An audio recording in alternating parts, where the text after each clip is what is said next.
이야기가 시작되기 전에 이 이야기를 시청하시는 친구분들이 어느 지역에서 오셨는지 댓글로 남겨주세요. 좋아요와 구독도 잊지 마세요. 이 채널이 더욱 발전하고 더 흥미로운 이야기를 선보일 수 있도록요. 나무로 만들어진 판사의 망치가 받침대를 3번 내리쳤다. 그 소리는 고요한 법정 안에서 너무나도 크게 울려 퍼졌고 마치 서연이 가진 마지막 희망의 조각들마저 산산조각 내는 것 같았다. 망치가 울릴 때마다 그녀의 과거 인생에 관해 못이 밝히는 듯했다.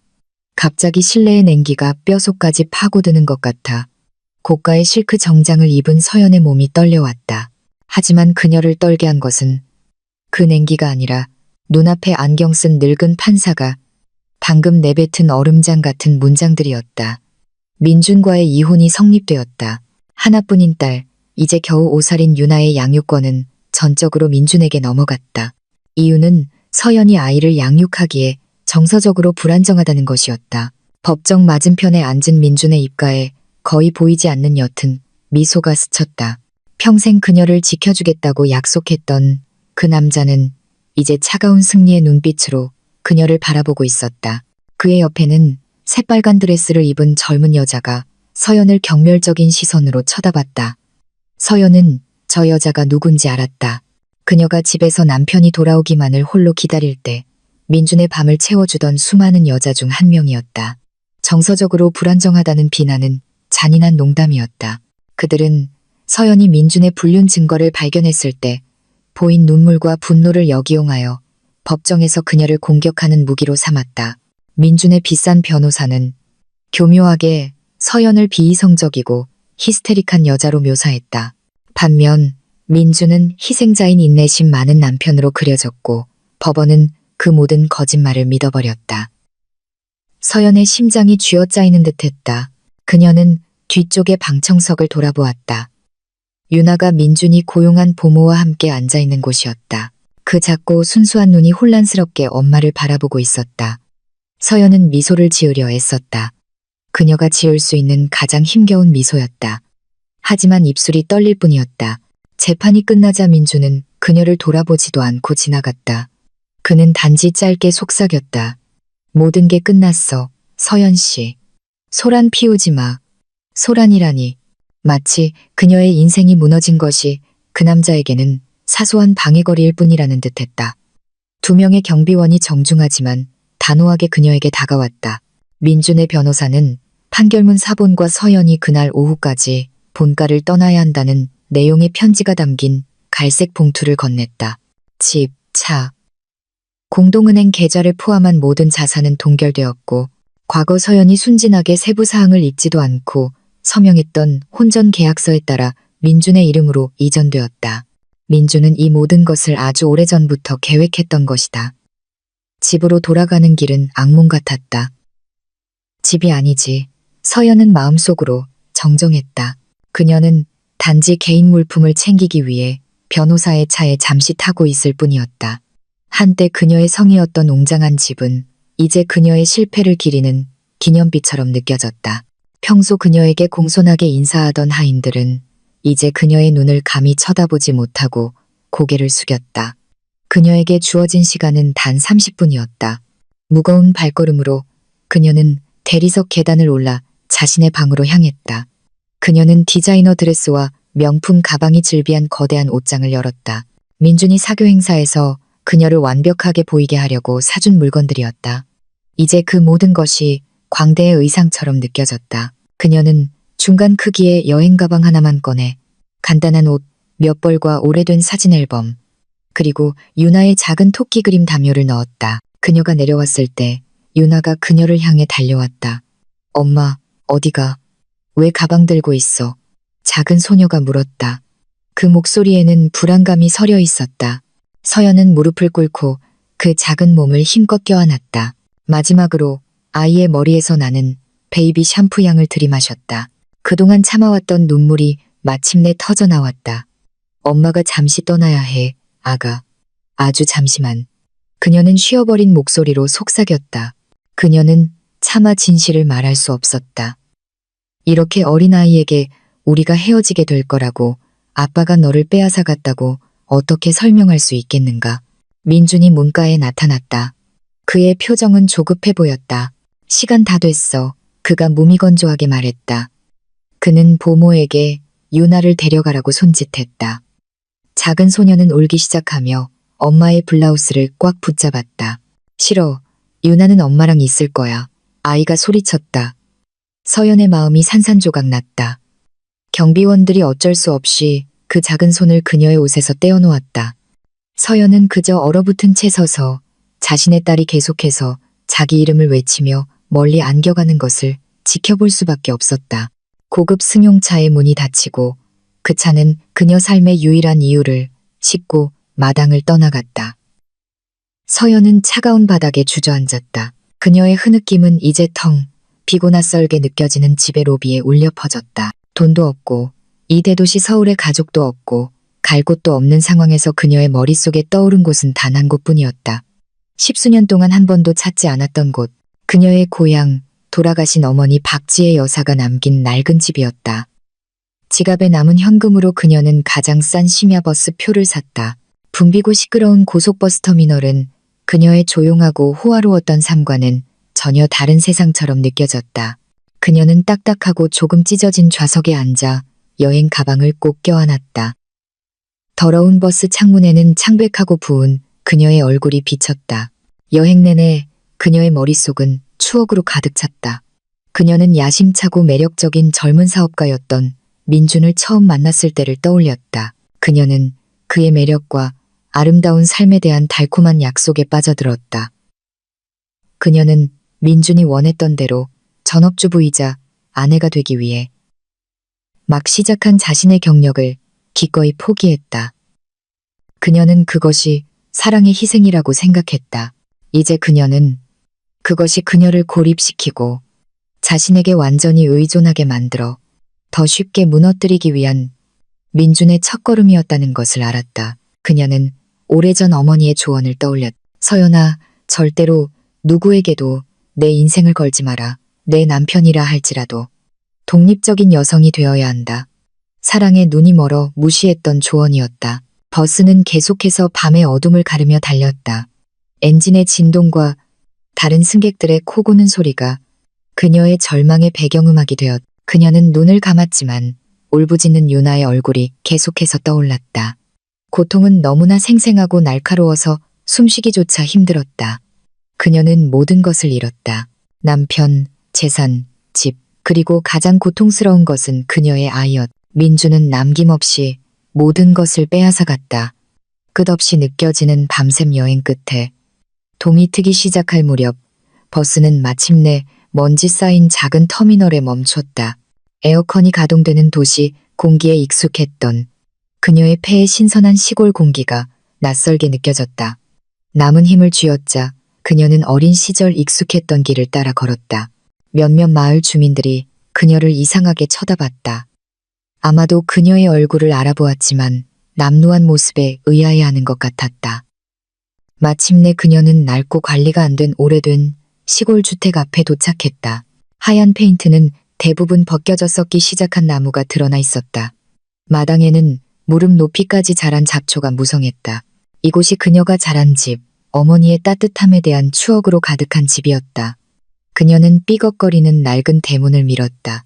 떨리는 손으로 그녀는 항상 지갑에 보관해 온 낡은 열쇠를 넣었다. 무거운 나무 문이 긴 신음소리를 내며 열렸다. 먼지와 축축한 나무, 그리고 과거의 추억 냄새가 그녀를 덮쳤다. 그녀는 안으로 들어섰고 문은 그녀 뒤에서 닫혔다. 마치 그녀를 어둠 속으로 삼켜버리는 것 같았다. 그녀는 먼지 쌓인 바닥에 여행 가방을 내려놓았다. 창문 틈으로 들어오는 아침 햇살이 하얀 천으로 덮인 낡은 가구들을 비췄다. 모든 것이 그녀가 마지막으로 떠났을 때와 똑같았다. 몇 년 전 어머니가 돌아가셨을 때 조용하고 텅 비고 잊혀진 지금의 그녀 자신처럼 서연은 벽에 기댔다. 그녀의 몸이 바닥으로 미끄러져 내렸다. 눈물은 이미 말라버렸고 그 자리를 끝없는 공허함이 대신했다. 내 인생은 이제 끝났어. 낡은 집에서의 첫 며칠은 우울의 안개 속에서 지나갔다. 서연은 침실의 낡은 침대에 누워 금이 간 천장을 바라보는 것 외에는 아무것도 하지 않았다. 낡은 창문 커튼은 계속 닫혀 햇빛이 들어오는 것을 막았다. 집의 정적은 너무나 짙어서 그녀가 움직일 때 나는 나무 삐걱거리는 소리나 밤벌레 소리에만 깨졌다. 더 이상 유나의 웃음소리도 하인들의 발걸음 소리도 긴 식탁에서 나는 숟가락과 포크 소리도 없었다. 오직 귀가 먹먹할 정도의 고요함, 잃어버린 모든 것을 계속해서 상기시키는 고요함만 있었다. 그녀는 먹지 않고 약간 녹슨 맛이 나는 수돗물만 마셨다. 몸은 기운이 없었지만 마음은 계속해서 법정의 장면들, 민준의 만족스러운 얼굴, 그리고 딸의 비명을 되감았다. 나흘째 되던 날, 극심한 허기가 마침내 그녀를 일으켜 세웠다. 배가 뒤틀리는 것 같았다. 비틀거리는 걸음으로 그녀는 부엌으로 갔다. 낡은 냉장고는 오래전에 꺼져 있었고 안은 텅 비어 있었다. 그녀는 부엌 찬장을 열어 먹을 만한 것을 찾았다. 유통기한이 지난 라면 한 봉지와 향이 다 날아간 티백 몇 개만 발견했다. 다행히 아직 작동하는 작은 가스레인지 위에 낡은 냄비에 물을 끓였다. 물이 끓기를 기다리는 동안 그녀의 눈은 먼지 쌓인 부엌을 훑었다.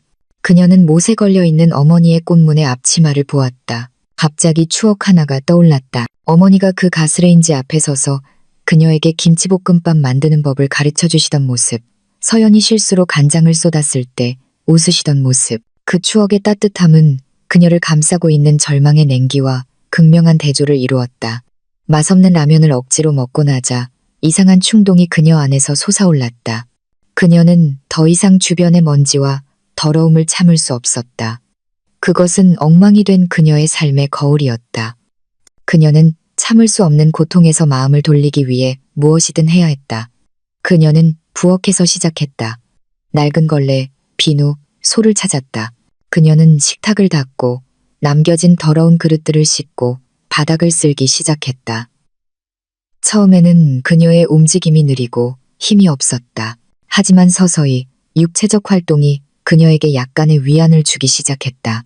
그녀의 초점은 바닥의 완고한 얼룩, 찬장 위에 두꺼운 먼지로 옮겨갔다. 그녀가 청소에 성공한 모든 구석은 그녀에게 오랫동안 느끼지 못했던 희미한 성취감을 주었다. 다음 며칠 동안 집 청소는 그녀의 의식이 되었다. 부엌에서 그녀는 거실로 옮겨갔다. 그녀는 모든 창문을 열어 신선한 공기와 햇빛이 들어오게 했다. 그녀는 가구를 덮고 있던 하얀 천을 걷어내고 낡은 소파를 먼지가 연기처럼 날릴 때까지 두들겼다. 그녀는 탁자 밑에서 사진 앨범을 발견했다. 그 안에는 그녀가 어렸을 때 찍은 사진들이 있었다. 오래전에 돌아가신 아버지의 무릎 위에서 환하게 웃고 있는 모습과 학창시절 친구들과 함께 찍은 10대 시절의 사진들. 모든 사진에는 어머니의 온화한 미소가 있었다. 그녀의 어머니, 박지의 여사는 강하고 독립적인 여성이었다. 남편이 죽은 후 홀로 그녀를 키운 초등학교 선생님이었다. 그녀는 결코 불평하지 않았고 항상 모든 것을 충분하게 만드는 방법을 알고 있었다. 서연은 부끄러움을 느꼈다. 어머니는 훨씬 더 큰 어려움에 직면했지만 결코 포기하지 않았다. 반면 편안한 삶에 익숙했던 자신은 첫 번째 폭풍이 닥치자마자 무너져 내렸다. 가장 힘든 일은 주침실, 어머니의 방이었다. 모든 것이 여전히 깔끔하게 정돈되어 있어 마치 주인이 잠시 외출한 것 같았다. 화장대 위에는 여전히 분첩과 나무 빗이 있었다. 서연은 옷장을 열고 어머니의 옷에서 나는 부드러운 향기와 섞인 특유의 장뇌 냄새를 맡았다. 그녀는 어머니의 낡은 실내복 중 하나를 껴안았고 자신도 모르게 다시 눈물이 흘렀다. 이번에는 절망의 눈물이 아니라 깊은 그리움의 눈물이었다. 그녀는 어머니의 조언이 그리웠고 어머니의 위로가 되는 포옹이 그리웠다. 그녀는 어머니가 여기 계셔서 무엇을 해야 할지 알려주시기를 바랐다. 모든 주공간이 깨끗해진 후 마지막 장소 하나만 남았다. 집 뒤의 창고, 본체와 분리된 작은 목조 건물이었다. 그곳은 어렸을 때 그녀에게 항상 약간 무섭게 느껴졌던 곳이었다. 어머니가 더 이상 사용하지 않는 물건들을 보관하던 곳. 약간의 망설임 끝에 그녀는 뻑뻑한 창고 문을 열었다. 퀴퀴하고 곰팡내 나는 공기가 그녀를 맞았다. 열린 문으로 들어오는 햇빛이 부서진 낡은 가구 더미, 누렇게 변한 신문. 그리고 구석구석마다 두꺼운 거미줄을 드러냈다. 이것이 가장 더러운 일이었다. 그녀는 물건들을 하나씩 꺼내기 시작했다. 버려야 할 것과 아직 고칠 수 있을지도 모르는 것을 분류했다. 등바디가 부서진 낡은 흔들의자, 녹슨 수동 재봉틀, 그리고 낡은 교과서 더미가 있었다. 그녀는 몇 시간 동안 지칠 줄 모르고 일했다. 땀이 온몸을 적셨다. 해가 저물고 기력이 거의 다했을 때 그녀는 창고 가장 안쪽에 다다랐다. 그곳에는 아주 크고 무거운 자개장이 서 있었다. 그 장롱은 너무나 견고하고 오래되어 보였다. 어머니는 그것이 할머니로부터 물려받은 유품이라고 말씀하신 적이 있었다. 서연은 그것을 옮길 생각은 없었다. 그녀는 단지 그 주변의 먼지를 청소하고 싶었을 뿐이다. 장롱 뒤를 쓸고 있을 때 빗자루 손잡이가 우연히 장롱 옆면을 세게 쳤다. 갑자기 그녀는 이상한 것을 알아차렸다. 그 충격으로 장롱이 약간 움직였다.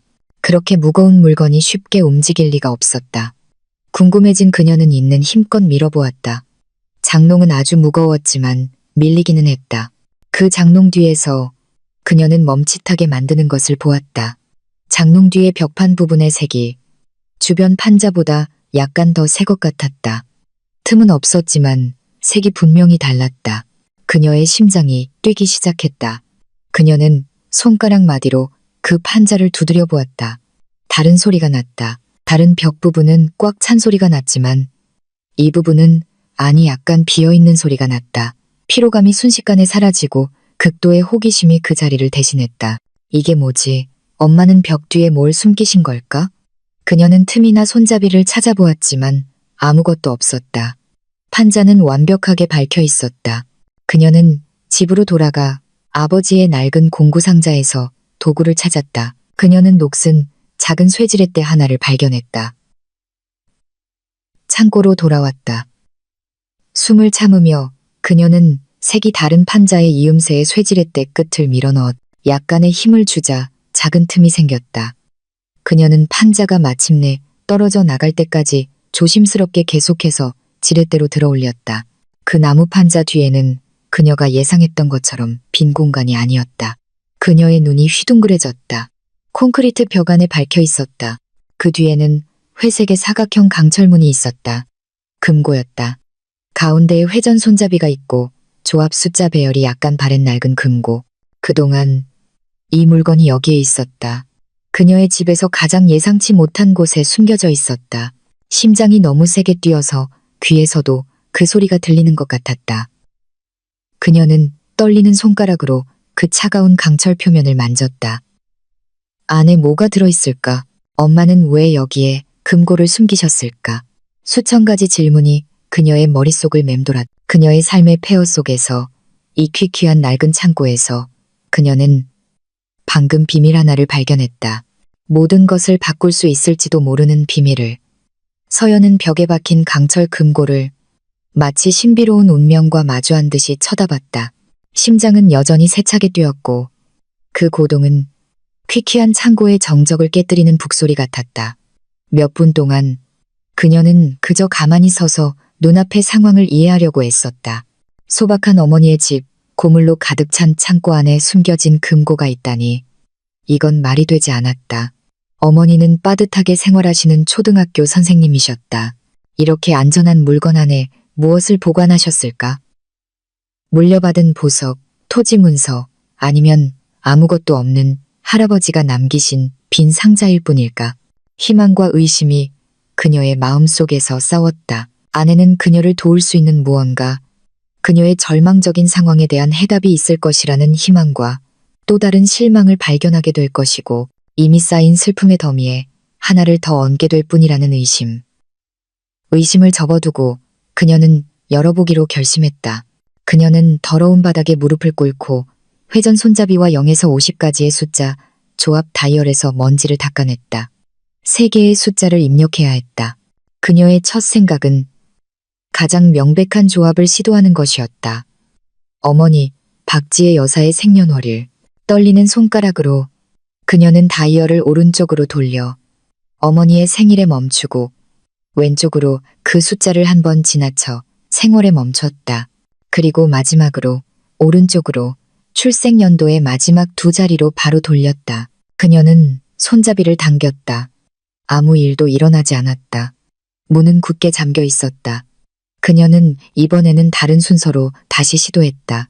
여전히 실패했다. 좌절감이 그녀를 덮치기 시작했다. 다른 조합은 뭐가 있지? 그녀는 돌아가신 아버지의 생년월일을 시도했다. 실패. 부모님의 결혼기념일. 실패. 이 집이 지어진 해. 실패. 그녀는 심지어 아버지의 기일과 어머니의 기일까지 시도했다. 섬뜩하게 느껴졌지만 더 이상 아이디어가 없었다. 각각의 실패는 작은 조롱처럼 느껴졌다. 강철무는 그녀의 헛된 노력을 비웃는 것 같았다. 땀이 먼지와 섞여 관자놀이를 적시기 시작했다. 그녀는 벽에 기대어 앉아 금고를 멍하니 바라봤다. 어쩌면 그녀가 열어서는 안 되는 것이었을지도 모른다. 어떤 비밀은 그냥 묻어두는 것이 더 나을지도 모른다. 해가 지기 시작했다. 창고 문으로 들어오는 빛은 이제 주황색이었다. 그녀는 그곳에 몇 시간 동안 있었다. 다시 허기가 느껴졌지만 그녀는 무시했다. 금고를 열고 싶은 욕망이 훨씬 더 컸다. 그녀는 눈을 감고 어머니처럼 생각하려고 노력했다. 어머니는 실용적이면서도 감상적인 분이셨다. 그녀에게 기억할 만큼 중요하면서도 다른 사람에게는 너무 뻔하지 않은 조합은 무엇일까? 갑자기 한 추억이 그녀의 머릿속을 스쳐 지나갔다. 그녀의 17번째 생일이었다. 어머니는 그녀에게 하트 모양 펜던트가 달린 소박하는 목걸이를 선물해 주셨다. 서연이 감사하다고 말했을 때 어머니는 그녀를 꼭 껴안고 귀에 속삭였다. 잘 간직하렴, 딸아. 너는 내 가장 큰 보물이란다. 서연아. 엄마가 가진 가장 소중한 보석이야. 그 말은 너무나 진심 어리고 사랑이 가득해서 서연은 지금 이 순간에도 그 감정을 다시 느낄 수 있었다. 내 가장 큰 보물. 미친 생각, 마음속 깊은 곳에서 들려오는 속삭임이 떠올랐다. 만약에, 설마? 그럴 것 같지는 않았다. 너무 단순했지만 시도해볼 다른 선택지가 없었다. 마지막 남은 희망을 품고 그녀는 다시 금고 앞에 무릎을 꿇었다. 그녀의 손은 더 이상 떨리지 않았고 그 자리를 이상한 평온함이 대신했다. 그녀는 심호흡을 했다. 단호한 움직임으로 그녀는 다이얼을 오른쪽으로 돌려 자신의 생일에 멈추고 왼쪽으로 그 숫자를 한 번 지나쳐 자신의 생월에 멈췄다. 마지막으로 그녀는 다시 오른쪽으로 돌려 자신의 출생연도 마지막 두 자리로 향했다. 그녀는 잠시 멈췄다. 심장이 멎는 것 같았다. 천천히 그녀는 금고 손잡이를 당겼다.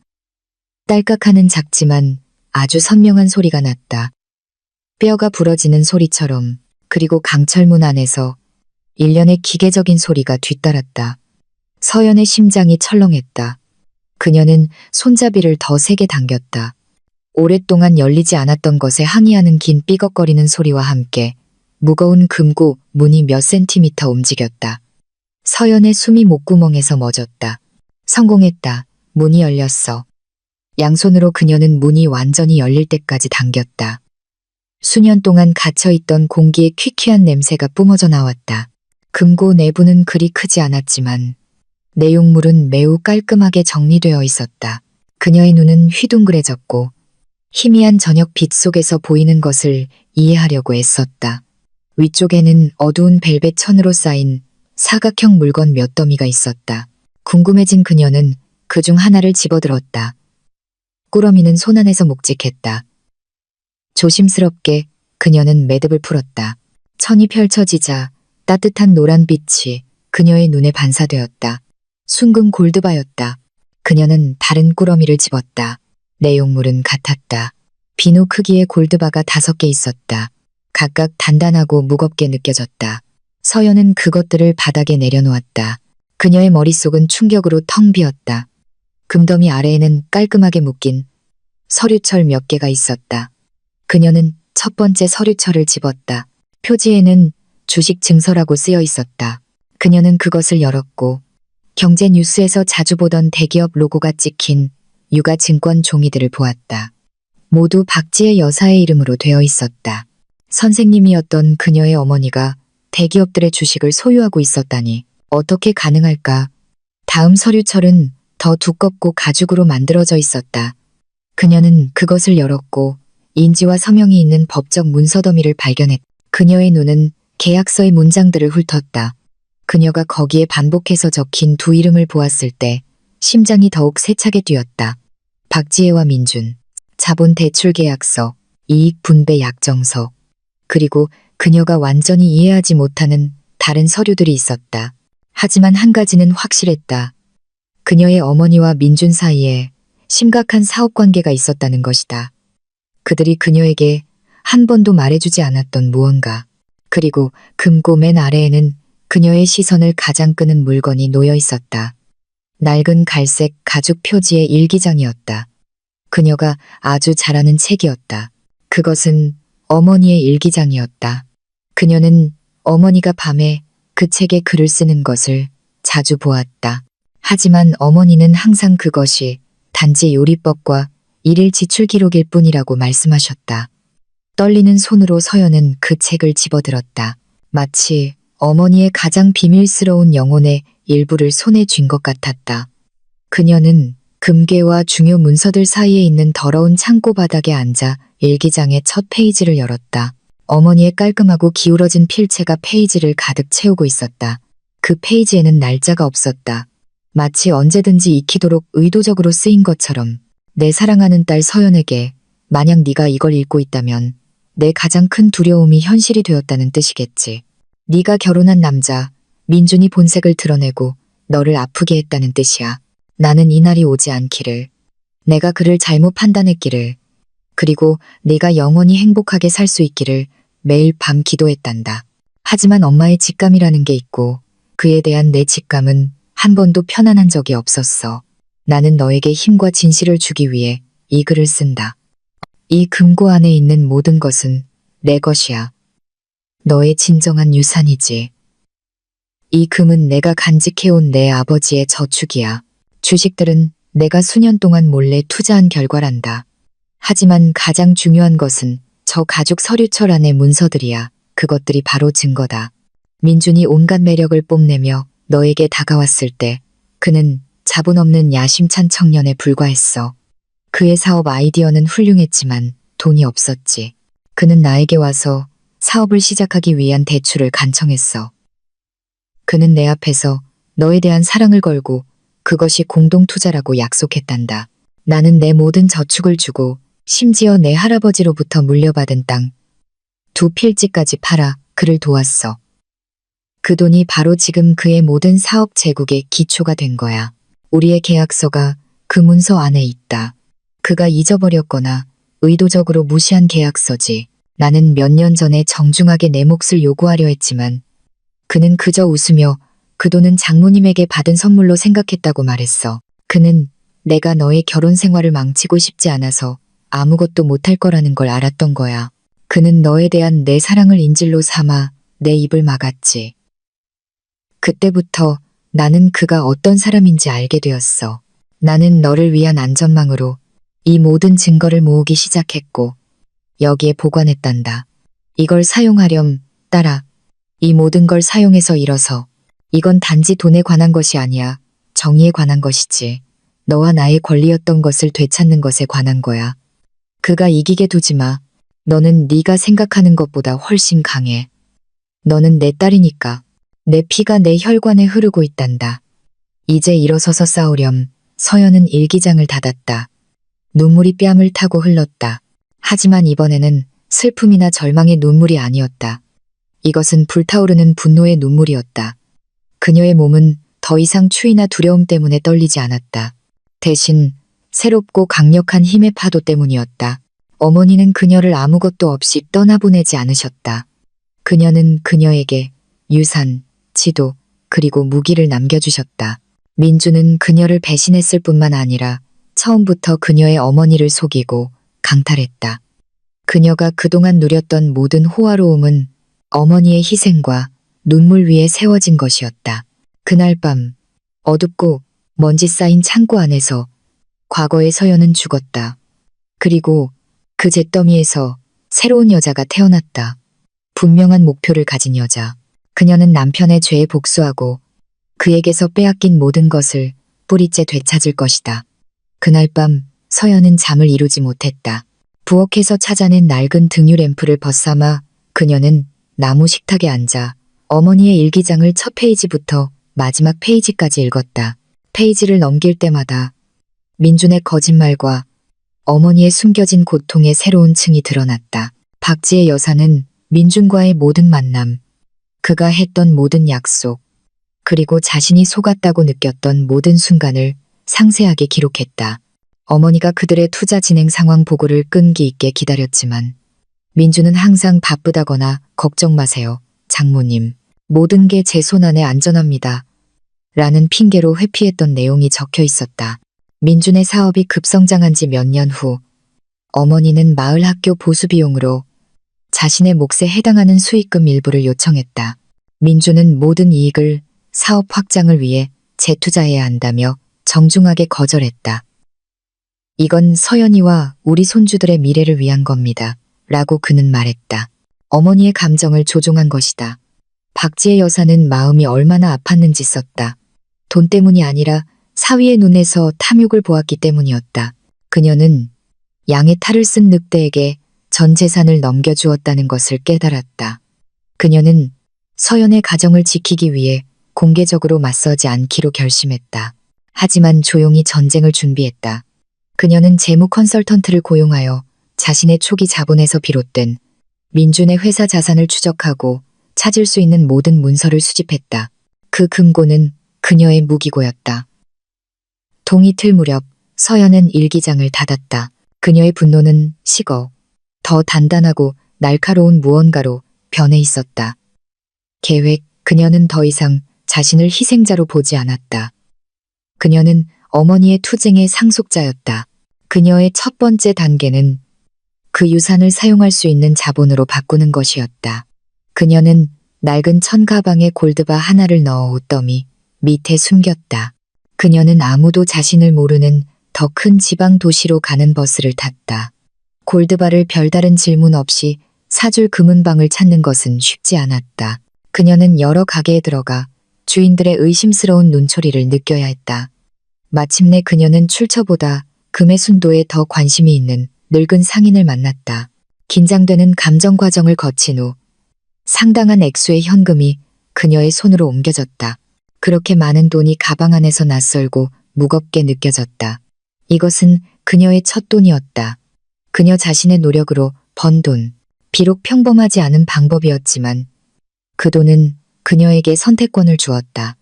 그녀는 시골의 낡은 집으로 돌아가지 않을 것이다. 적어도 지금은. 그곳은 상처를 치유하는 곳이지 전쟁을 계획하는 곳이 아니었다.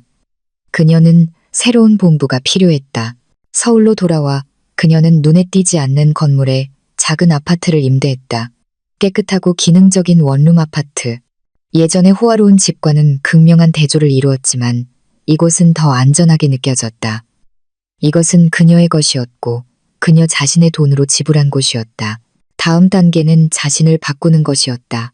민준이 알던 서연은 민준에 의해 취향이 형성되고 항상 민준의 눈을 즐겁게 하기 위한 외모를 가진 온화한 가정주부였다. 그 서연은 죽어야 했다. 그녀는 평소 가던 곳이 아닌 고급 미용실로 갔다. 새로운 자신감을 갖고 그녀는 의자에 앉아 헤어 디자이너에게 말했다. 짧게 잘라주세요. 몇 시간 후 그녀의 길게 늘어뜨린 머리는 이제 날렵하고 현대적인 단발머리로 변해 그녀의 얼굴 윤곽을 살리고 광대뼈를 돋보이게 했다. 거울에 비친 그녀의 눈빛은 달라져 있었다. 더 집중되고 더 위험해 보였다. 그녀는 가져온 모든 실크 드레스와 하이힐을 치워버렸다. 그녀는 쇼핑몰에 가서 새 옷을 샀다. 평소 입던 명품 브랜드가 아니라 품질 좋은 비즈니스 의류였다. 몸에 잘 맞는 흰색 셔츠, 완벽하게 떨어지는 소재의 바지, 단호한 재단의 블레이저 몇 벌, 그리고 실용적이면서도 우아한 낮은 굽의 가죽 구두한 켤레. 그녀가 새 정장을 입고 탈의실 거울을 보았을 때 그녀는 거의 자신을 알아보지 못했다.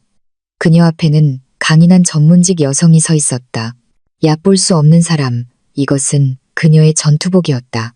이제 가장 중요한 부분, 적절한 병사를 찾는 것이었다. 그녀는 변호사가 필요했지만 평범한 이혼 전문 변호사가 아니었다. 그녀는 민준 같은 대기업 총수와 맞서는 것을 두려워하지 않는 교활한 금융법 전문가가 필요했다. 어머니의 일기장에는 동그라미가 쳐진 이름 하나가 있었다. 법무법인 최강 옆에는 작은 메모가 있었다. 사업 분쟁에 공격적이기로 유명, 패소한 적 없음. 서연은 약속을 잡았다. 그녀는 비즈니스 중심가의 마천루에 위치한 법률사무소로 갔다. 내부는 유리, 강철, 그리고 어두운 나무로 꾸며져 권위적인 분위기를 풍겼다. 그녀는 멋진 도시 전망이 보이는 큰 회의실로 안내받았다. 몇 분 후 40대 후반의 남자가 들어왔다. 그는 완벽하게 재단된 정장을 입고 있었다. 그의 눈빛은 날카롭고 분석적이었다. 그가 바로 이 회사의 설립 파트너인 최강우였다.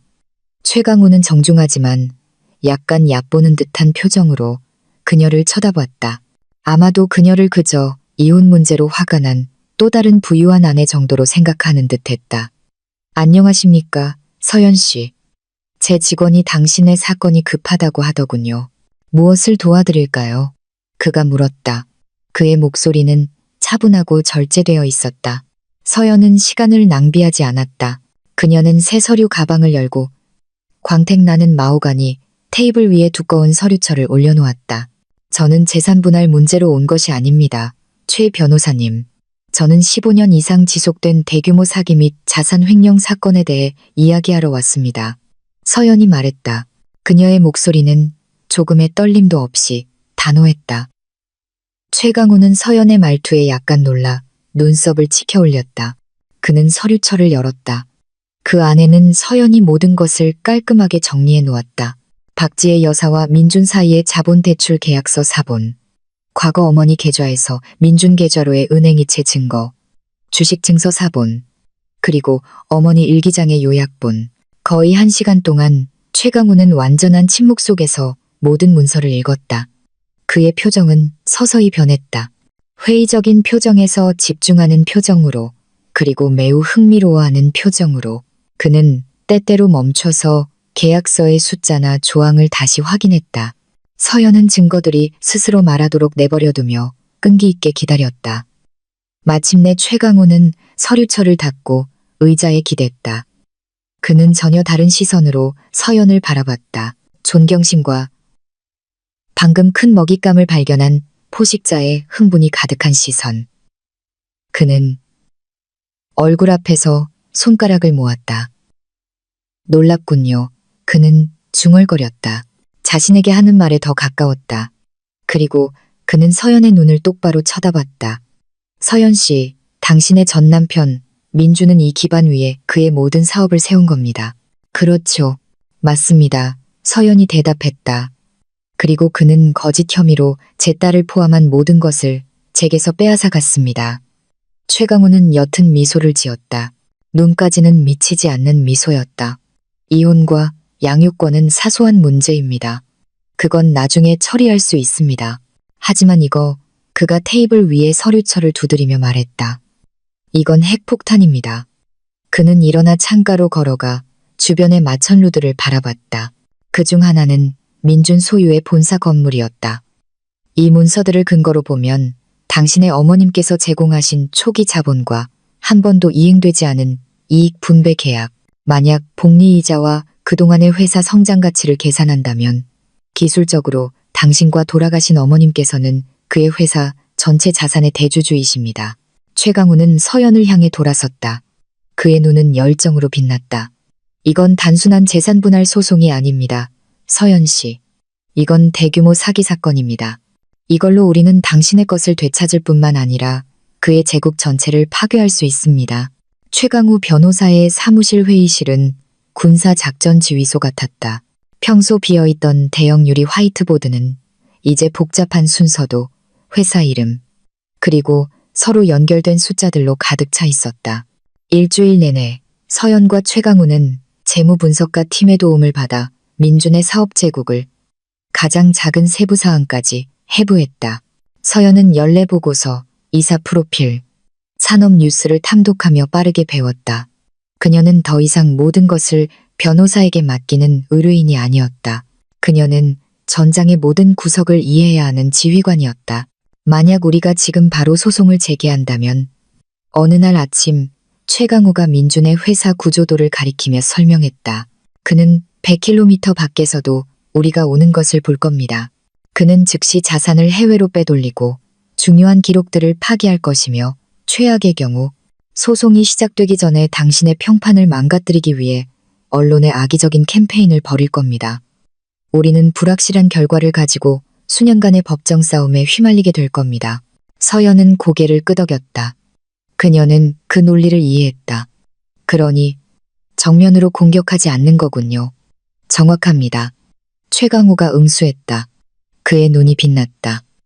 우리는 그의 성을 공격하지 않을 겁니다. 우리는 그의 우물을 독살하고 보급로를 끊고 그의 곡물 창고에 불을 지를 겁니다. 우리는 그를 공황 상태에 빠뜨려 실수를 저지르게 만들 겁니다. 그가 약해지고 고립되었을 때 그때서야 우리는 그 성을 공격할 겁니다. 그들의 첫 번째 계획은 서연에게 추적될 수 없는 유령 신분, 즉 비즈니스 실체를 만드는 것이었다. 최강우의 국제 네트워크의 도움으로 그들은 싱가포르의 지엘레거시 홀딩스라는 지주회사를 설립했다. 그 이름은 서연이 어머니에게 바치는 개인적인 경이었고 그녀에게 힘을 주는 비밀이었다. 법적으로 그 회사는 여러 나라에 등록된 일련의 다른 회사들이 소유했다. 뚫기 거의 불가능한 관료주의의 미로 겉으로 보기에 지엘레거시 홀딩스는 동남아시아 투자계에 공격적으로 등장한 새로운 플레이어처럼 보였다. 그 배후에 단 하나의 목표를 가진 한 여인이 있다는 것을 아는 사람은 아무도 없었다. 그들의 법적 기반이 준비된 후 사냥이 시작되었다. 최강우의 팀은 민준의 공급망에서 중요한 부분을 차지하는 수십 개의 회사를 식별했다. 서연은 각 목표를 연구하는데 며칠을 보냈고 가장 취약한 하나를 찾았다. 마침내 그녀의 선택은 강철금속이라는 회사에 떨어졌다. 그 회사는 가장 크지는 않았지만 그 역할은 매우 중요했다. 그들은 민준 회사의 주력 전자제품의 핵심 부품인 특수 티타늄, 합금의 유일한 국내 공급업체였다. 이 공급이 끊기면 민준의 가장 중요한 생산 라인이 즉시 멈출 것이었다. 그리고 더 중요한 것은 강철금속의 재무보고서에 따르면 그 가족 회사가 여러 은행에 상당한 부채를 지고 있다는 것이었다. 그들은 피를 흘리고 있었고 상어는 그 냄새를 맡았다. 지엘레거시 홀딩스를 통해 최강우의 팀은 조용히 움직이기 시작했다. 그들은 회사를 직접 인수하지 않았다. 대신 그들은 채권은행에 접근하여 강철금속의 부채를 종종 할인된 가격에 매입했다. 몇 주 만에 강철금속의 소유주가 알아차리지 못하는 사이에 지엘레거시 홀딩스는 그들의 주요 채권자가 되었다. 그들은 이제 그 회사에 고삐를 쥐고 있었다. 서연이 조용한 전쟁에 몰두하는 동안 민주는 세상의 정점에 있었다. 그는 막 고위 관료들이 참석하고 전국 언론에 보도된 화려한 기념식과 함께 새 공장을 준공했다. 연설에서 그는 비전, 혁신, 그리고 노고에 대해 이야기했다. 그의 첫 자본이 어디서 왔는지는 한 번도 언급하지 않았다. 그날 밤 그는 자신의 호화로운 펜트하우스에서 사적인 파티를 열었다.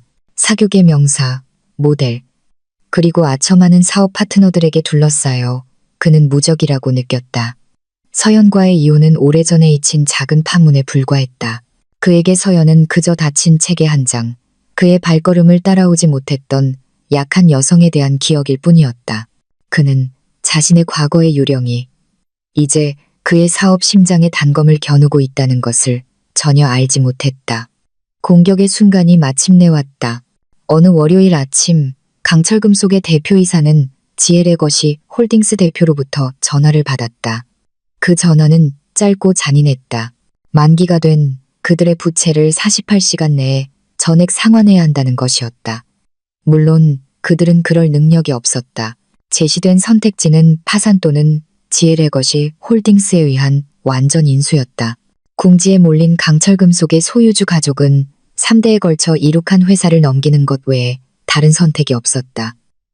인수 과정은 신속하고 효율적으로 진행되었다. 수요일 아침 민준의 책상 위 전화가 울렸다. 전화기 저편에서 그의 생산 부문 책임자의 목소리는 공황 상태였다. 회장님, 큰일 났습니다. 방금 강철금속으로부터 공식 이메일을 받았는데 즉시 효력이 발생하는 조건으로 우리의 모든 공급 계약을 일방적으로 취소한다고 합니다. 민주는 커피를 마시다가 거의 살에 들릴 뻔했다. 취소라니 무슨 소리야? 우리는 그들과 장기 계약을 맺고 있잖아. 소송에. 문제는 회장님, 그들이 인수되었다는 겁니다. 새 주인은 싱가포르의 투자회사입니다. 이메일에는 그들이 전면적인 구조조정을 진행 중이며 모든 기존 계약을 취소한다고 되어 있습니다. 우리 계약서의 인수 조항에 따르면 이건 합법적입니다. 분노가 민준의 얼굴에 퍼졌다. 그 회사 이름이 뭐야? 주인이 누구야? 지엘레거시 홀딩스입니다. 회장님. 저희가 확인해봤지만 정보가 매우 제한적입니다. 마치 유령 같습니다. 민주는 전화기를 책상에 내동댕이 쳐 큰 소리를 냈다. 그의 커피잔이 엎질러져 중요한 문서들을 더럽혔다. 그의 사무실 밖 직원들은 두려움에 떨며 조용해졌다. 그는 즉시 아는 몇몇 유력 인사들에게 연락하여 강철금속의 새 주인을 압박하려 했다. 하지만 그의 모든 노력은 벽에 부딪혔다. 지엘레거시 홀딩스는 협상을 거부했다.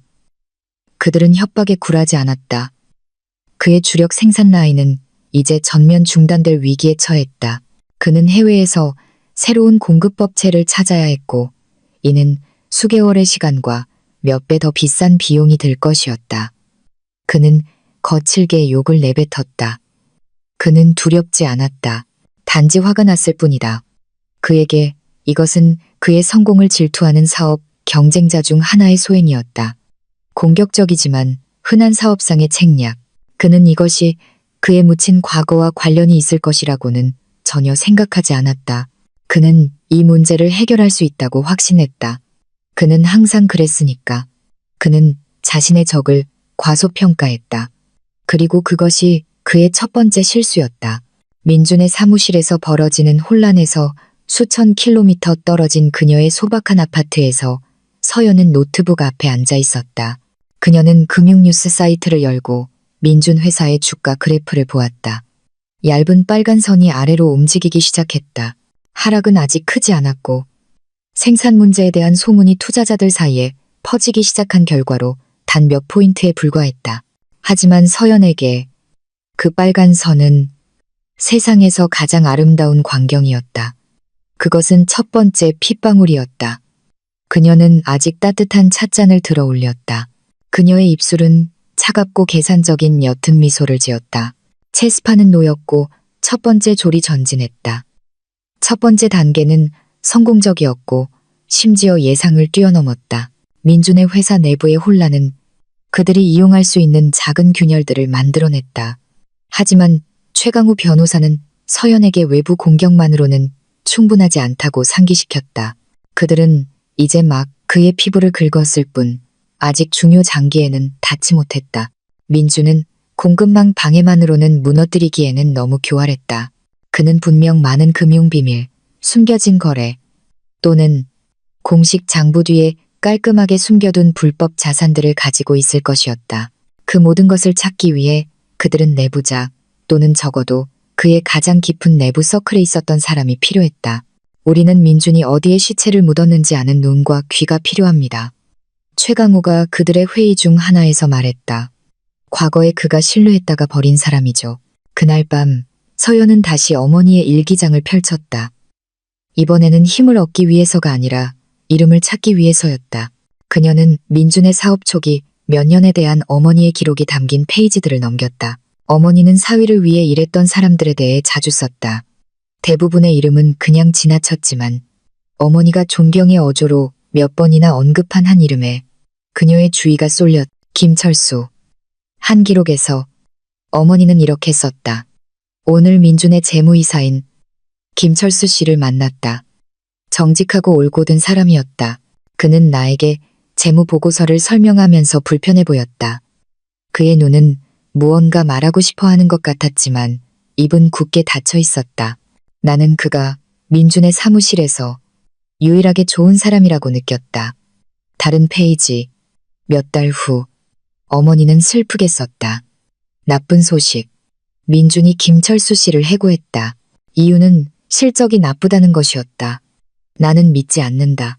나는 김철수 씨가 무언가 썩은 것을 발견했고 민준이 그가 말하기 전에 그를 제거했다고 확신한다. 그것이 단서였다. 서연은 즉시 최강우에게 팀을 동원하여 김철수 씨의 행방을 찾아달라고 요청했다. 과정은 쉽지 않았다. 마치 민준에게 해고된 후 그 남자는 세상에서 사라진 것 같았다. 그의 이름은 어떤 회사 데이터에도 나타나지 않았다. 민준은 그를 해고했을 뿐만 아니라 업계 블랙리스트에 올려 아무도 그를 다시 고용하지 않도록 만든 것 같았다. 정보망과 사립 탐정을 통한 거의 2주간의 집중적인 수색 끝에 그들은 마침내 그를 찾아냈다. 김철수 씨는 기업 세계의 화려함과는 거리가 먼 북부 해안의 작은 도시에 살고 있었다. 그는 동네 식료품점과 수산업체를 위해 작은 회계 서비스를 운영하고 있었다. 그는 살아 있었지만 그의 경력은 죽어 있었다. 서연은 혼자 그를 만나기로 결심했다. 이것은 개인적인 문제였다. 최강우는 동의했다. 하지만 그는 만일의 사태에 대비해 서연에게 작은 녹음기와 비상 연락처를 주었다. 서연은 그 작은 도시로 여행을 갔다. 그녀는 김철수 세무회계 사무소라고 쓰인 소박한 상가 건물에서 김철수 씨의 주소를 찾았다. 사무실은 작았고 책상 하나, 의자 2개, 그리고 낡은 서류 캐비닛 하나만 있었다. 머리가 희끗희끗하고 두꺼운 안경을 쓴 50대. 후반의 남자가 책상 뒤에 앉아 영수증 더미를 검토하며 고개를 숙이고 있었다. 실례합니다, 김철수 씨. 서연이 부드럽게 인사했다. 남자가 고개를 들었다. 그의 피곤한 눈이 혼란스럽게 서연을 쳐다봤다. 네, 접니다. 무엇을 도와드릴까요? 제 이름은 서연입니다. 돌아가신 박지의 여사의 딸입니다. 서연이 말했다. 그 이름을 듣자 김철수 씨의 표정이 즉시 변했다. 펜을 쥔 그의 손에 힘이 들어갔다. 그는 천천히 펜을 내려놓았다. 그의 시선은 경계심과 냉담함으로 가득 찼다. 모르는 이름입니다. 그가 짧게 대답했다. 목소리는 몸이 건조했다. 알고 계실 텐데요. 제 전 남편 민준 씨 밑에서 일하셨잖아요. 그건 10년도 더 된 일입니다. 과거는 과거일 뿐이죠. 그가 책상 위의 서류들을 정리하기 시작하며 말했다. 대화를 끝내고 싶다는 분명한 신호였다. 죄송합니다만 부인, 지금 바빠서요. 민준 씨가 저와 이혼했어요. 서연이 말했다. 그녀의 어조는 여전히 차분했다. 그는 우리 재산 전부와 제 딸까지 빼앗아 갔어요. 김철수 씨는 움직임을 멈췄다. 그는 서연을 쳐다봤고 잠시 동안 서연은 그의 눈에서 동정의 빛을 보았지만 이내 방어의 벽이 다시 올라갔다. 안타깝게 생각합니다만 그건 제 일이 아닙니다. 저는 그 사람과 더 이상 엮이고 싶지 않아요. 그는 이미 제 인생을 한 번 망쳤습니다. 그걸로 충분해요. 그의 목소리에는 두려움이 역력했다. 수년 동안 쌓여온 두려움. 서연은 돈을 제한하는 것은 그를 모욕하는 것뿐이라는 것을 알았다. 그녀는 더 깊은 것을 건드려야 했. 저는 돈을 제한하러 온 것이 아닙니다. 선생님, 저는 선생님께서 빼앗기셨다고 확신하는 것을 제한하러 왔습니다. 바로 정의입니다. 그녀는 가방에서 서류철을 꺼냈다. 법률 문서가 아니라 어머니의 일기장 몇 페이지의 사본이었다. 그녀는 그것을 책상 너머로 밀었다. 어머니께서 선생님에 대해 쓰셨어요. 어머니는 선생님이 정직한 분이라고 하셨습니다. 망설이며 김철수 씨는 종이들을 집어들었다. 그는 안경을 쓰고 박지의 여사의 필체를 읽기 시작했다. 읽는 동안 그의 턱이 굳어졌다. 그는 박지의 여사가 그의 정직함을 어떻게 높이 평가했는지, 그리고 민준이 그를 모함했다고 어떻게 확신했는지 읽었다. 오랫동안 묻혀있던 한 전문가의 자존심이 건드려졌다. 당신 어머님은 정말 좋은 분이셨습니다. 그가 나지막이 속삭였다. 목소리가 쉬어 있었다. 저는 그때 그분께 넌지시 경고하려고 했습니다. 저는 민준이 그분을 위해 투자 보고서를 조작하고 있다는 것을 알았지만 확실한 증거가 없었고 두려웠습니다. 이제 제게 증거가 있습니다. 서연이 말했다. 그녀는 어머니와 민준 사이에 초기 계약서 사본을 꺼냈다. 김철수 씨의 눈이 그 문서를 보고 휘둥그레졌다. 그것은 잃어버린 조각이었다. 그가 그토록 찾아 헤맸던 퍼즐 조각. 그는 제 어머니의 돈으로 모든 것을 세웠고 우리가 더 이상 쓸모없어지자 우리 둘 다 버렸습니다. 서연이 말을 이었다. 그는 우리가 약하다고 생각했어요. 우리가 여자라서 반격하지 않을 거라고 생각했죠. 선생님이 평범한 사람이라서 영원히 침묵할 거라고 생각했고요. 우리가 그가 옳다고 그냥 둘 건가요, 선생님? 김철수 씨는 의자에 기댔다. 그의 숨소리가 거칠었다. 격렬한 내적 갈등이 그의 얼굴에 선명하게 드러났다. 민준에 대한 그의 두려움이 오랫동안 억눌러온 분노와 박지혜 여사에 대한 존경심과 정면으로 맞섰다. 서연은 그에게 공간을 주며 조용히 기다렸다. 길게 느껴지는 침묵 끝에 김철수 씨는 마침내 서연을 쳐다봤다. 그의 눈에 있던 두려움은 사라지고 그 자리를 차갑고 타오르는 불씨가 대신했다. 당신의 계획은 무엇일지? 그가 물었다. 서연은 자신이 성공했다는 것을 알았다. 다음 1시간 동안 그녀는 지엘레거시, 홀딩스, 강철금속에 대한 첫 번째 공격, 그리고 민준의 모든 비리를 폭로하려는 최종 목표에 대해 모든 것을 설명했다. 김철수 씨는 주위에 깊게 들었다. 서연이 말을 마치자 그는 천천히 고개를 끄덕였다. 당신의 계획은 좋지만 당신은 단지 가지들만 공격하고 있습니다. 뿌리는 훨씬 더 썩어 있어요. 그는 잠긴 책상 서랍을 열고 비닐에 쌓인 작은 물건을 꺼냈다. USB 메모리였다. 민준이 저를 해고했을 때 김철수 씨가 이야기를 시작했다. 그의 목소리는 이제 단호했다. 그는 막 저에게 회사 전체에 새로운 디지털 회계 시스템을 도입하라고 강요한 참이었습니다. 그의 거래를 더 잘 숨기기 위한 정교한 시스템이라고 했죠. 그는 너무 오만하고 기술의 무지에서 한 가지를 깨닫지 못했습니다. 그는 USB를 책상 위에 놓고 서연 쪽으로 밀었다. 제가 그 시스템을 구축했고 저는 그 안에 뒷문을 남겨두었습니다. 저만 아는 비밀 접근 통로죠. 민주는 그것을 찾을 만큼 똑똑하지 않았고 그것을 지울 만큼 겸손하지도 않았습니다. 김철수 씨는 서연을 쳐다봤다. 그의 눈은 놀라운 강렬함으로 불타고 있었다. 우리가 그를 잿더미로 태워버리는데 필요한 모든 것이 여기에 있습니다. 모든 불법 거래, 그의 개인 계좌로의 모든 자금 흐름, 그가 지난 10년 동안 저지른 모든 탈세, 모든 것이 이 안에 들어 있습니다.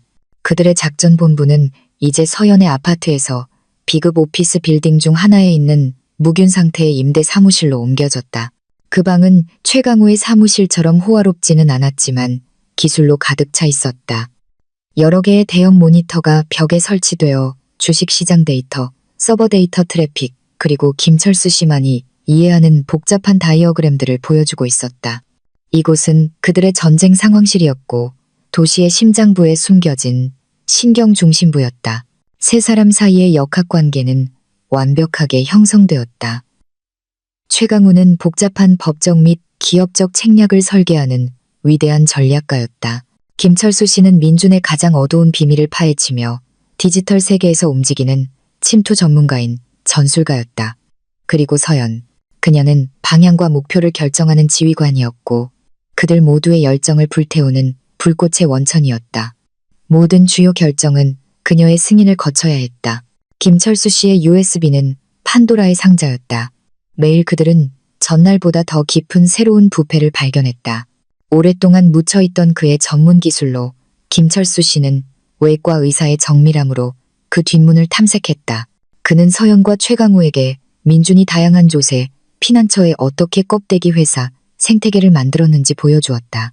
오세아닉 트레이딩이나 피나클 컨설팅과 같은 무해한 이름의 이 회사들은 실제로는 우편함 주소에 불과했다. 하지만 수백만 달러가 그곳을 통해 흘러갔다. 그들은 허위 송장 계획에 대한 반박할 수 없는 증거를 발견했다. 민준 소유의 껍데기 회사가 본사에 존재하지 않는 컨설팅 서비스나 소프트웨어 라이선스 비용을 청구하는 시기였다. CEO인 민준은 그 지불을 승인했고 사실상 자신의 회사와 주주들로부터 돈을 훔쳐 해외 개인 계좌로 빼돌렸다. 김철수 씨는 심지어 거기서부터 스페인의 호화 요트와 런던의 아파트를 구매하기 위한 자금 흐름까지 추적해냈다. 모든 것이 그 껍데기 회사의 이름으로 등록되어 있었다. 민주는 단지 부유한 것이 아니었다. 그는 세무당국과 법의 눈을 피해 숨겨진 그림자 제국을 건설했던 것이다. 서연은 그 복잡한 자금 흐름도를 보며 메스꺼움을 느꼈다. 그녀의 과거 호화로운 삶은 이러한 범죄들로 자금을 조달받았다.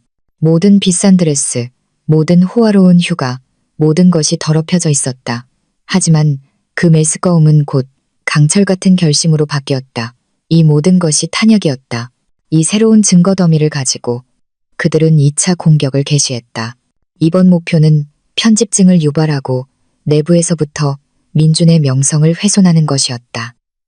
최강우는 매우 깔끔한 익명의 정보 패키지를 구성했다. 그 내용은 민준의 모든 범죄를 폭로하지 않았다.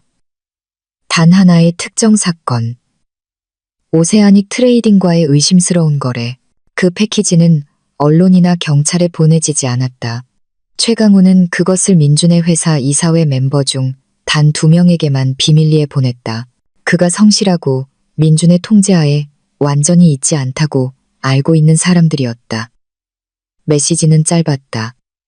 당신의 회사는 내부에서 강탈당하고 있습니다.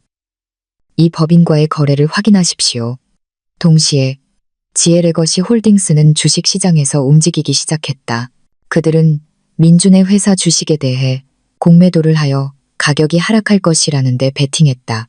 그리고 그들은 최강우의 네트워크를 이용해 몇몇 소규모 금융 블로그에 부정적인 이야기들을 심었다.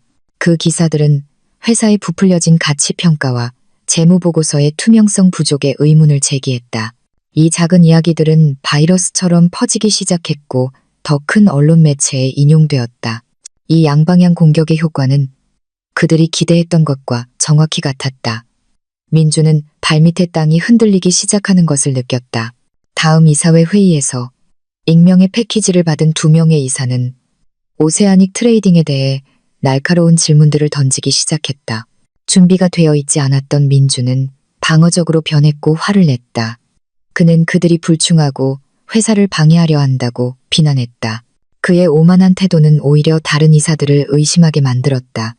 의심의 씨앗이 심어졌다.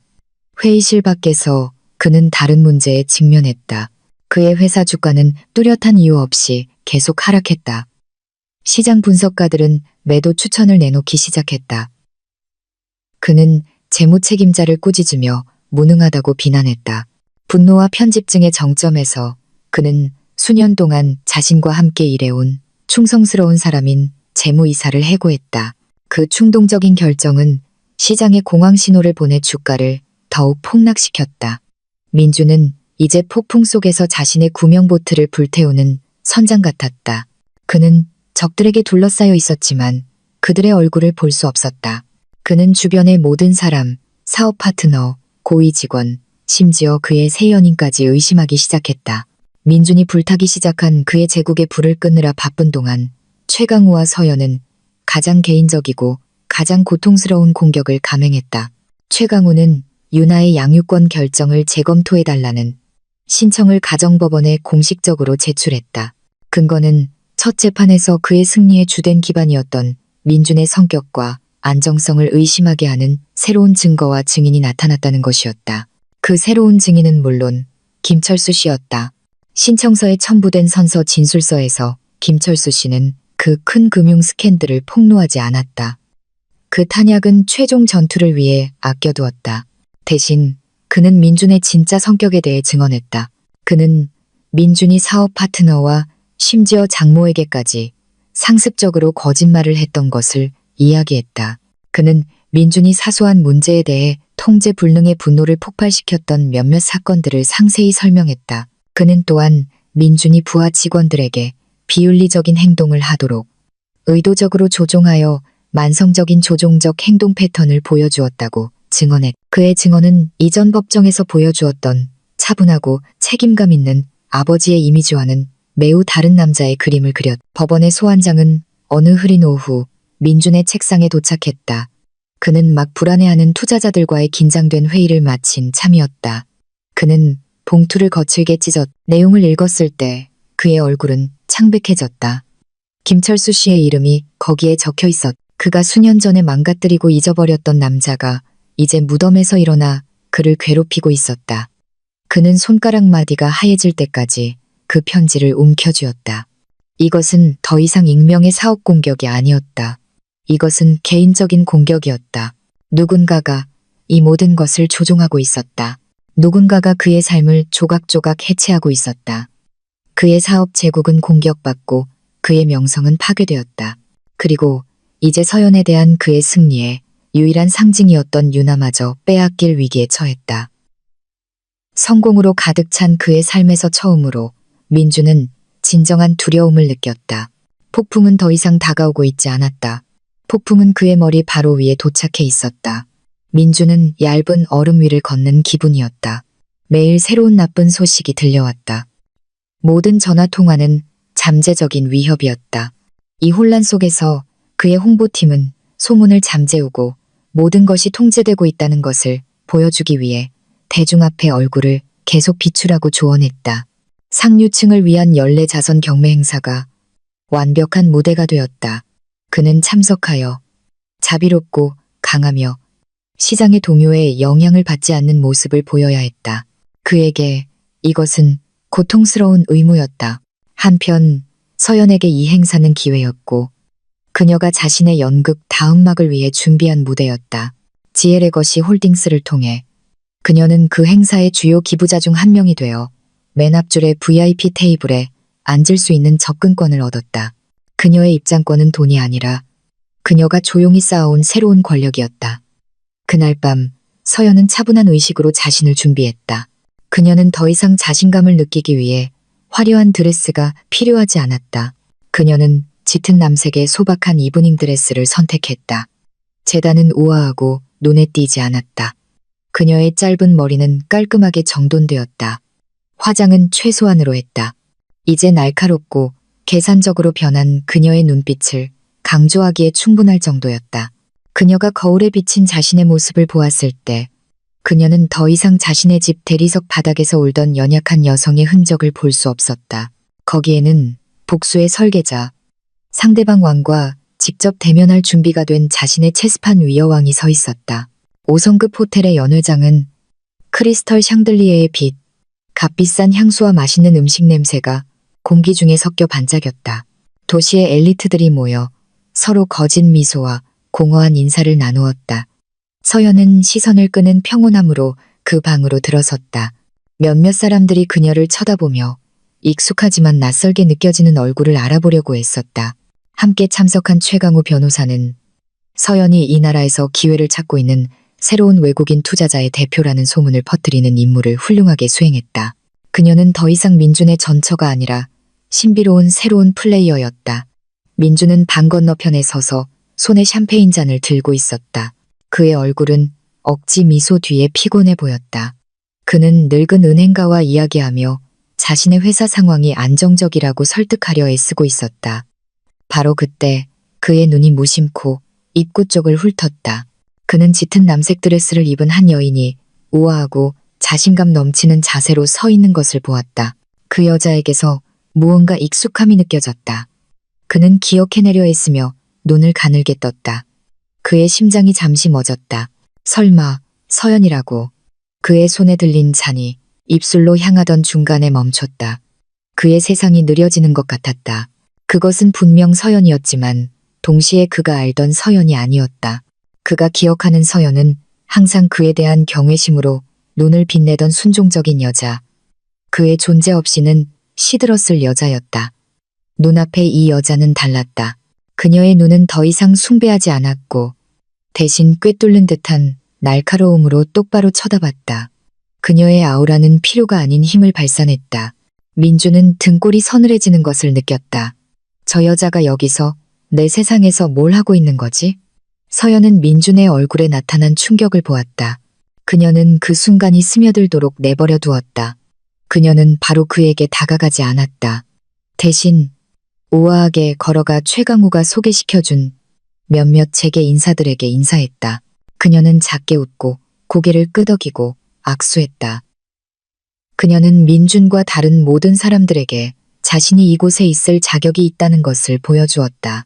그녀는 민준이 계속 자신을 쳐다보게 내버려 두었고 그의 마음속에 혼란과 불안이 스며들게 했다.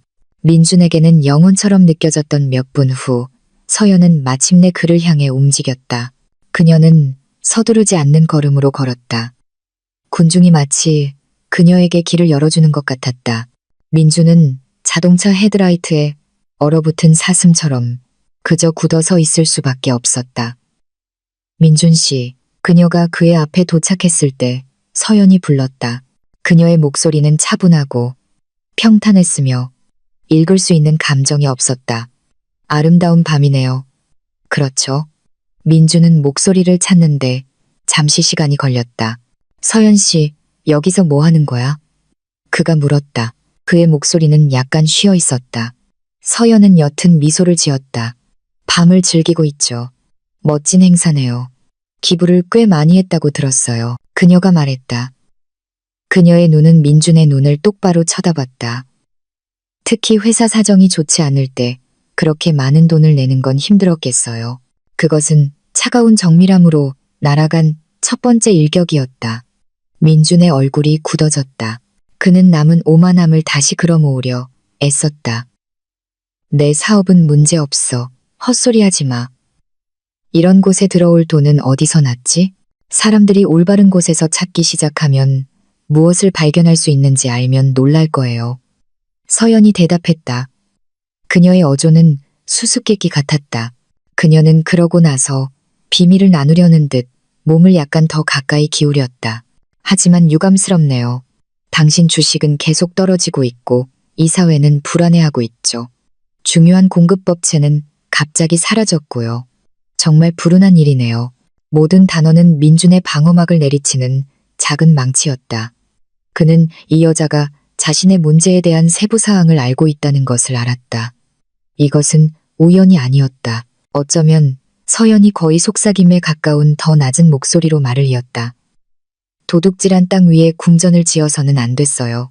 민준 씨, 도둑질한 땅이라는 구절이 민준을 물리적인 타격처럼 쳤다. 그것은 이상하고 구체적인 표현이었다. 그의 머리가 돌기 시작했다. 설마? 아니야. 미친 짓이야.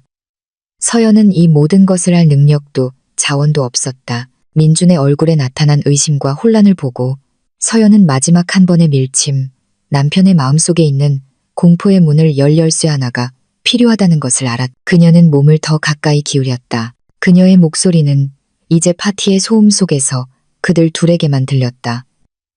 어머니께서 제게 말씀해 주신 적이 있어요. 아주 오래전 당신이 어머니께 전 재산을 빌리러 갔을 때 당신은 약속했다고. 걱정 마세요, 장모님. 이 돈으로 제가 서연이를 위한 궁전을 지어드리겠습니다. 라고요. 서연은 잠시 멈추어 그 말이 공중에 떠있도록 했다. 당신은 약속을 지켰어요. 민준 씨. 당신은 그 궁전을 지었죠. 하지만 한 가지를 잊었어요. 그녀가 속삭였다. 그녀의 차가운 눈이 이제 공포로 가득 찬 민준의 눈을 고정시켰다. 거짓말 위에 세워진 궁전은 그 기초가 모래로 만들어져 있다는 걸요. 바로 그거였다. 궁전이라는 단어. 세 사람의 사적인 대화에서 나온 단어. 그중 둘은 이제 말할 수 없었다. 한 명은 죽었고 다른 한 명은 민준 자신이었다. 그 세부 사항을 아는 사람은 아무도 없었다. 어떤 문서에도 없었다. 그것은 과거로부터, 무덤으로부터의 속삭임이었다. 민준의 얼굴은 창백해졌다가 종이처럼 하얗게 변했다. 그동안 그를 괴롭혔던 퍼즐 조각들이 갑자기 그의 머릿속에서 귀청이 터질 듯한 소리를 내며 맞춰졌다. 지혜 레것이라는 신비한 투자회사, 완벽하게 조율된 사업 공격, 갑자기 나타난 과거의 증인, 그리고 지금 그가 알아보지 못할 모습으로 변한 서연이 그의 앞에 서서 영원히 묻혔어야 할 말들을 하고 있었다. 그는 마침내 이해했다. 사업 경쟁자도 탐욕스러운 투자자도 아니었다. 그의 삶을 조각조각 파괴해온 유령 같은 적은 그가 버리고 얕보았던 바로 그 여자였다. 그가 잿더미로 만들었다고 생각했던 그 여자. 서연은 그이에 그 공포가 민준의 눈에 떠오르는 것을 보았다. 오늘 밤 그녀의 임무는 끝났다. 한마디 말도 없이 그녀는 몸을 바로 세우고 의미심장한 마지막 미소를 지은 다음 돌아서서 조용히 걸어갔다. 그녀는 그를 그냥 그렇게 화려한 파티 군중 속에서 얼어붙은 채 그의 끔찍하고 새로운 공포와 함께 홀로 남겨두었다. 공황은 빠르게 작용하는 독이었다. 서연이 파티 한가운데서 그를 얼어붙게 만든 후 민주는 그 독이 자신의 모든 신경계로 퍼져나가는 것을 느꼈다. 그는 동료들의 의아한 부름을 무시하고 작별 인사도 없이 자선 행사를 떠났다. 그는 자신이 요새라고 여기던 유일한 곳으로 도망쳤다. 그의 호화로운 펜트하우스, 도시의 꼭대기에 있는 황금세장. 그날 밤 그는 잠을 자지 못했다. 비싼 위스키 한 병을 벗삼아 그는 조용한 아파트 안을 서성였다. 그의 생각은 악순환 속에서 맴돌았다. 서연, 지혜, 모든 것이 연결되어 있었다. 그는 더 이상 사업 공격에 직면한 것이 아니었다. 그는 유령에 쫓기고 있었다. 떨리는 손으로 그는 전화를 걸기 시작했다. 스위스의 은행가 케이맨 제도의 자산관리자.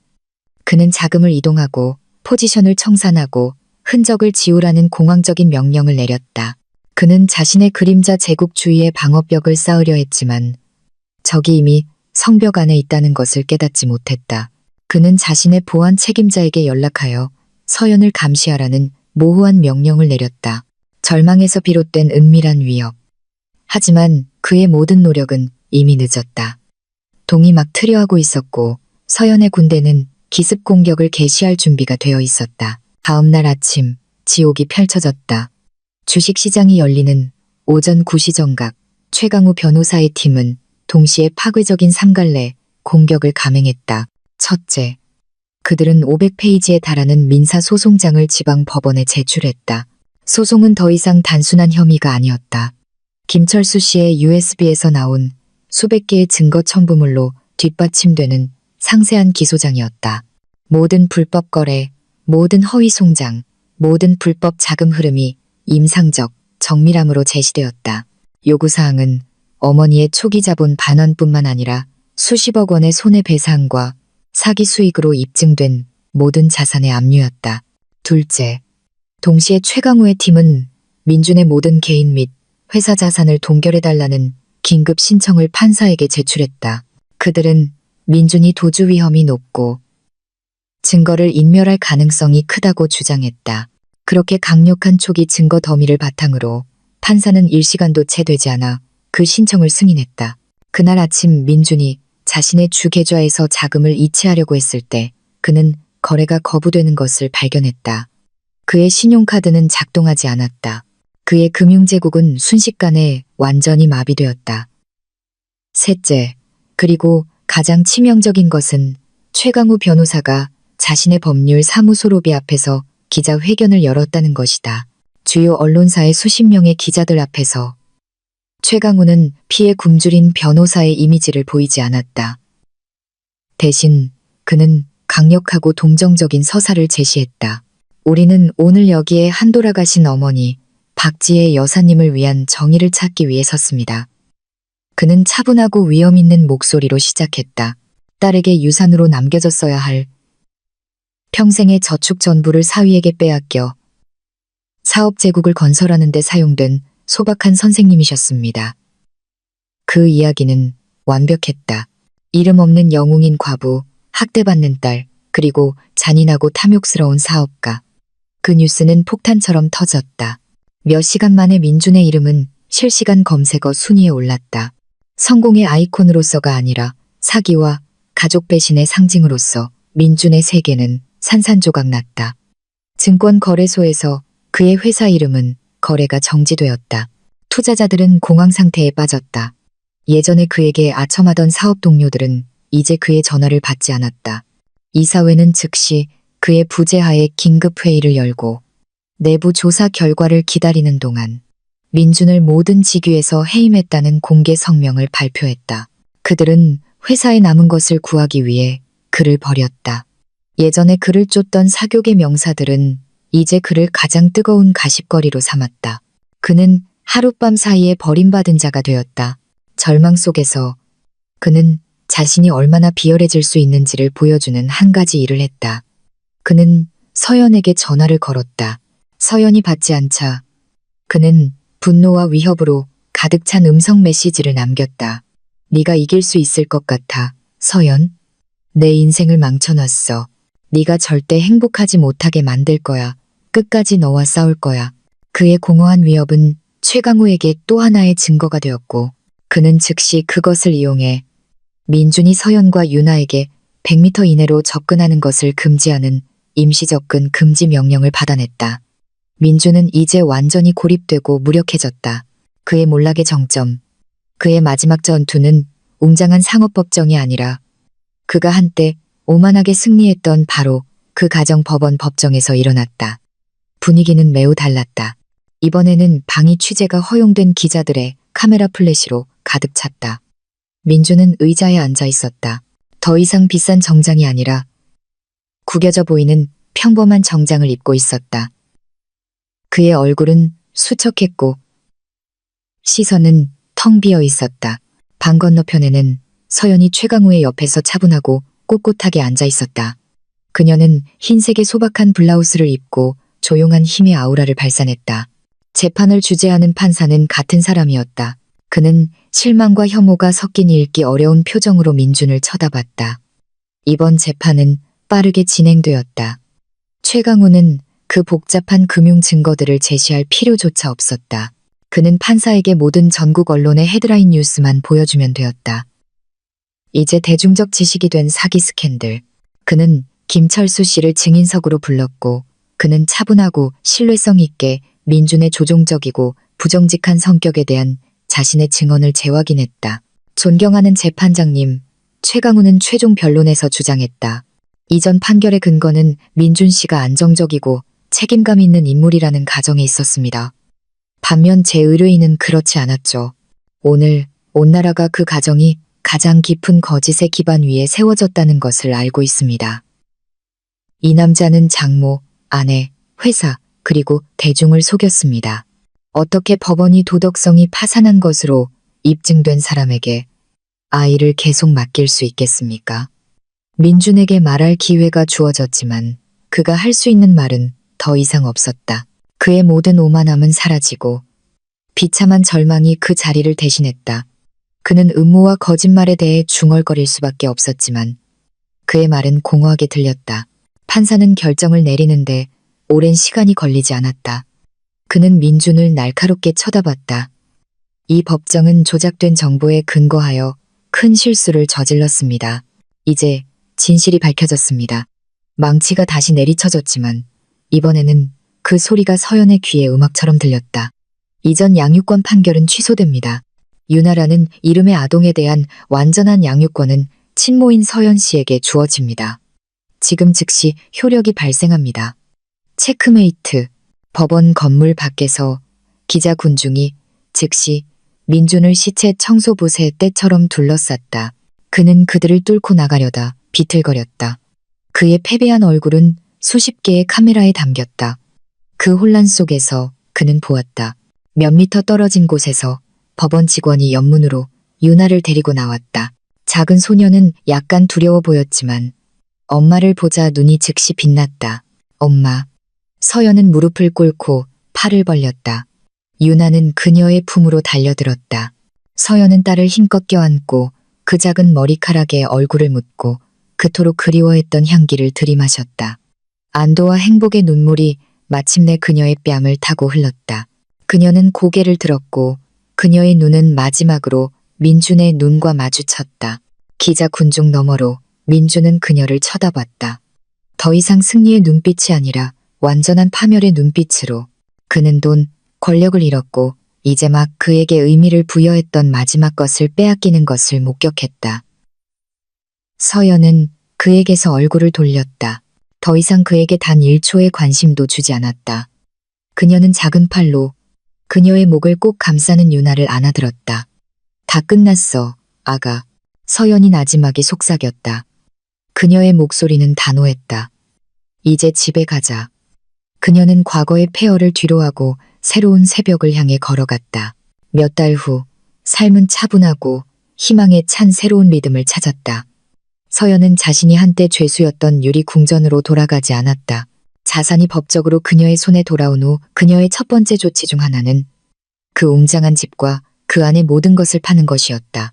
그녀에게 그것은 단순한 부동산 거래가 아니라 과거의 유령과 모든 벽에 달라붙은 쓰라린 기억을 몰아내는 정화의식이었다. 금매각 대금의 일부로 그녀는 푸르른 교외 지역에 집을 샀다. 집은 크지 않았지만 그늘진 망고나무와 그네가 있는 넓은 뒷마당이 있었다.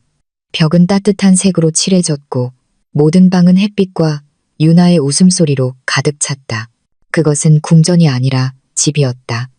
민준의 사업 제국의 운명은 서연의 손에서 끝났다.